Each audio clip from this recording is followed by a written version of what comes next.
অর্ধেন্দুর office কলিগের বিয়ের invitation পেয়ে আমাদের প্রায় 7 সমুদ্র 13 নদী পার করে আসার মতো অবস্থা হয়েছিল।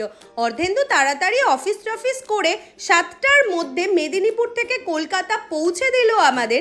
দেন তাড়াতাড়ি রেডি হয়ে বেহালার ওই বিয়ে বাড়িতে 10টার মধ্যে আমরা ফাইনালি গিয়ে পৌঁছালাম। এত খাটাখাটনি করে যাওয়ার কারণটা কি জানো? কারণ বিয়ে বাড়ি তো সহজে পাওয়াই যায় না। আর 2024 সালেই প্রথম বিয়ে বাড়ি কপালে জুটলো আমাদের। আর যে দাদাটার বিয়ে ছিল সে অর্ধেন্দুদের গ্রুপের সব থেকে জুনিয়র। এত তোড়জোড় করে আসার কারণ তো মেনলি লেগ পুলিং করা। বিয়ে বাড়িতে ছবি তোলা নিয়ে যা ধাক্কাধাক্কি শুরু হলো, বরবউ তো প্রায় পড়েই যাচ্ছিল। আমরা কোনো মতে ছবি তুলে চলে গেলাম স্টার্টার কাউন্টার। গিয়ে দেখি সর্বনাশ, চিকেন কাবাব শেষ।